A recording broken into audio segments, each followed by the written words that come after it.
Oh, fantastic. As if Ukraine didn't have enough on its plate with, actual war and geopolitical shitstorm. And now on top of that, they've got some digital jerks dressed up as the SBU, which is Ukraine's security service, to screw them over. Welcome to the Security Brief for Week 33. Before we dive in, make sure to subscribe and share this news. To our first story, breaking news about a major data breach involving National Public Data, a company with significant government contracts, including with the U.S. Department of Defense.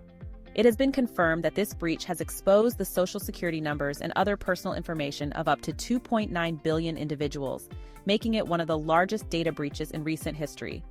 Let's talk about the real winners here, the hackers. They must have been raffle-mau off, cracking open NPD's database like it was a piñata at a hacker's birthday party. First, they tried to sell it for $3.5 million, which is like the going rate for a low-rent James Bond villain's grocery bill. When that didn't work, they just threw it up online for free. Because why not?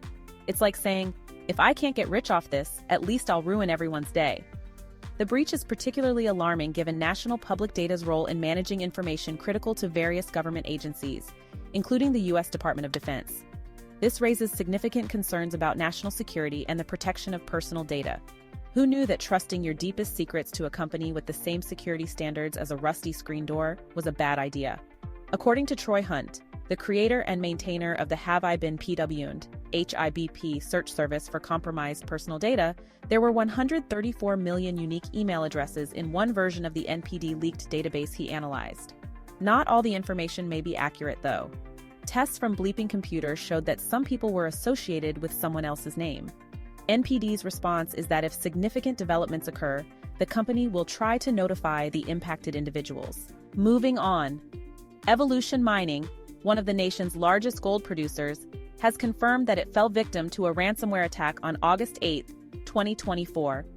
The attack targeted the company's IT systems, prompting Evolution Mining to bring in external cybersecurity experts to contain and mitigate the damage.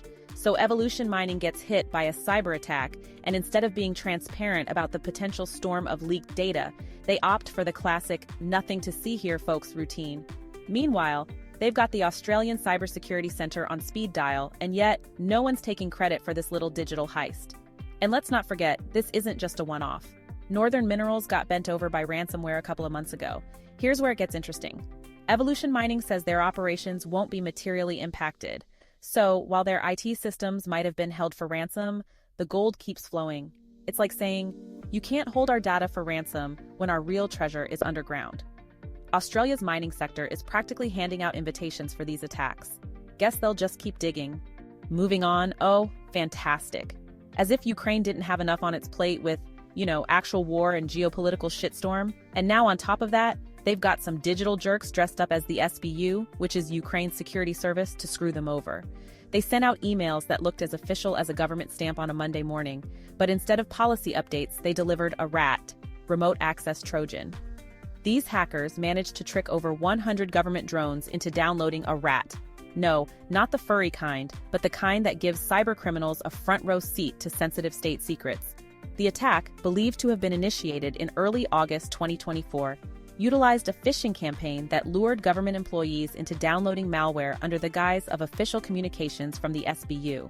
Once installed, this RAT granted attackers full control over the infected computers, potentially giving them access to critical state information and enabling them to carry out further malicious activities. The Ukrainian government, alongside international cybersecurity agencies, is actively investigating the incident, though as of now, the identity and origins of the attackers remain unknown. Experts warn that this could be part of a larger campaign targeting governmental institutions across the region. The whole thing sounds like a bad episode of Scammers Gone Wild. You'd think government employees would be more cautious, especially in a country where trust is already in short supply. But no, they fell for a classic phishing con. This isn't just another cyber nuisance, it's a massive, steaming pile of security failures. Now, Ukraine's left scrambling, hoping to plug the holes before the whole damn ship sinks.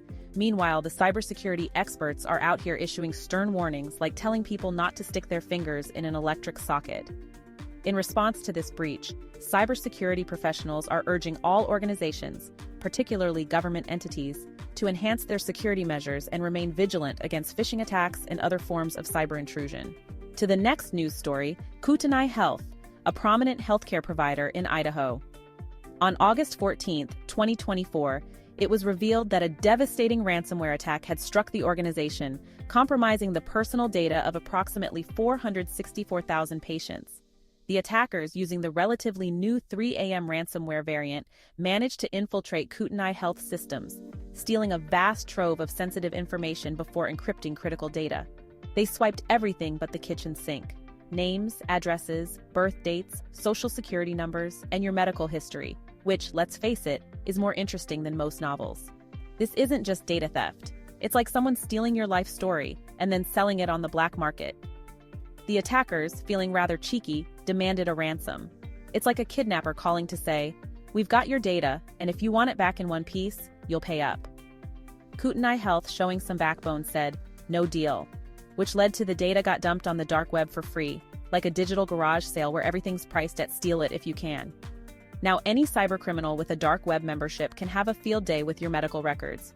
Kootenai Health has since informed the affected patients and is offering credit monitoring services to mitigate potential fallout. The healthcare provider has also taken measures to bolster its cybersecurity defenses to prevent future incidents. The FBI has been notified, and an investigation is underway to identify those responsible.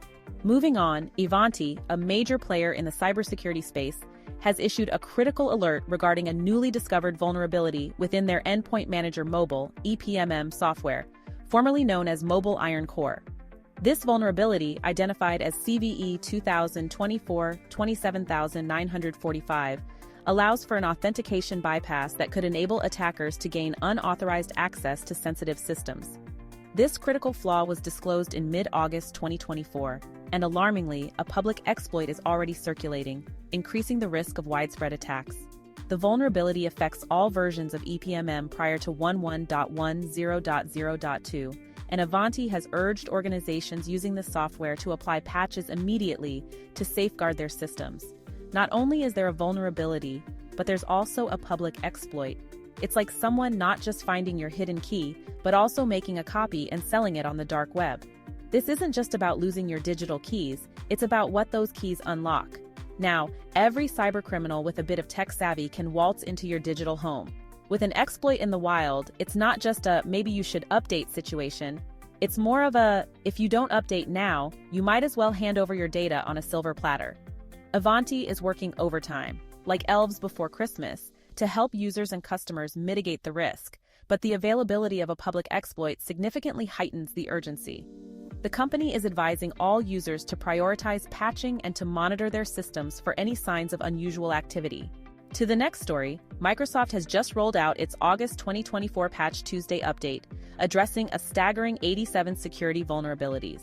Among these, 9 are zero-day flaws, with 6 already actively exploited in the wild. These vulnerabilities affect various Microsoft products including Windows, Office, and Net Framework, posing significant risks to users and enterprises globally. 6 of these 0 days have already been exploited. Imagine if your house had 6 secret doors that thieves knew about but you didn't. Now Microsoft's just told you where to bolt them shut.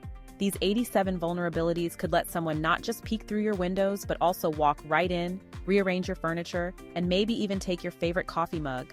Microsoft isn't just suggesting you update, they're practically shouting it from the rooftops. This isn't a "when you get around to it" kind of update. It's more like, if you don't do it now, your digital life might just become a cybercriminal's vacation home. From the perspective of a cybercriminal who is like universe's most persistent door-to-door salesman, but instead of selling vacuums, they're selling chaos. And now they've got a map to your digital front door. If you decide not to update, you can practically just invite them right in. Moving on, in a groundbreaking news in the world of cybersecurity. The National Institute of Standards and Technology, NIST, has released the first set of encryption tools designed to withstand the emerging threat of quantum computing.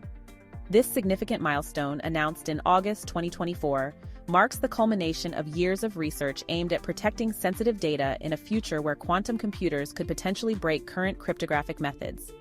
These new encryption algorithms were selected from a pool of global submissions and are now poised to become the standard for securing communications in a quantum era. The tools are designed to protect everything from government secrets to personal data, ensuring that even as quantum computing technology advances, our encrypted information remains safe. NIST has essentially rolled out the digital equivalent of a quantum-proof safe. They've been working on this like a group of master locksmiths, trying to craft keys that even a quantum computer would struggle to copy. NIST's move underscores the urgency of preparing for the quantum revolution, which could render traditional encryption obsolete. By adopting these new standards, organizations can begin to future-proof their security systems against the anticipated power of quantum computing. This isn't about if quantum computers will break our encryption, it's about when. NIST is simply saying, let's get ahead of this game before we're playing catch-up. This is something we will see more of in the future. Moving on, Microsoft has just disclosed a severe vulnerability impacting all Windows systems with IPv6 enabled. This zero-click vulnerability, identified within the TCP IP stack, allows for remote code execution, RCE, without any user interaction. This flaw is particularly dangerous as it requires no action from the user to be exploited, making it a significant threat. The vulnerability was disclosed in August 2024, and Microsoft has issued an urgent patch to address the issue. The flaw affects a broad range of Windows systems, potentially exposing millions of devices to attacks. Because if IPv4 wasn't complicated enough, we had to go and upgrade to IPv6. Now it's like your house not only has a front door, but also a secret back door, a side door, and a doggy door, all open for anyone with the right digital key. Hackers don't need to knock, they just send over some specially crafted packets like they're sending you a digital fruit basket. But instead of fruit, it's malware. It's the kind of gift that keeps on giving headaches. As a mitigation measure for those who can't immediately install this week's Windows security updates, Microsoft recommends disabling IPv6 to remove the attack surface. That would be an easy fix if it wasn't for that IPv6 is enabled by default on just about everything. This incident could be wormable, meaning a bug or flaw being turned into a network worm. A worm that can crawl through your network, infecting everything. It's like having a pet snake that not only eats your mice, but also your dog, cat, parrot, and eventually your entire house. To our final story, Russian cybercriminal who played a significant role in the dark web underworld. The individual, who has been identified and was sentenced to 40 months in U.S. federal prison for his involvement in a scheme that sold over 300,000 stolen login credentials. This operation, which spanned several years, targeted victims worldwide, stealing sensitive information used for fraudulent purposes. Alexander Grichishkin was a key figure in the hacking group, responsible for managing the sale and distribution of these credentials through various online platforms. Grichishkin, the modern-day Robin Hood, if Robin Hood had no moral compass, loved stealing passwords, and hoarded all the loot like a greedy bastard. This guy wasn't out there stealing from the rich and giving to the poor. No, Alexander was snatching up 300,000 login credentials. I mean, come on, man. How many Facebook accounts do you really need to steal before you realize nobody's posting anything interesting anyway? The case was prosecuted in the United States, where Grichishkin was arrested and extradited after a lengthy investigation that involved multiple law enforcement agencies, including the FBI. The why behind his arrest and prosecution lies in his extensive criminal activities that contributed to significant financial losses and the compromise of personal data for countless individuals. He was busted by the FBI. You know, you've peaked when your arrest involves a global manhunt that makes you an international headline for all the wrong reasons. That's it for this week's news. Which story did you find most interesting, or any story that you wish was included? Make sure you comment under. See you soon.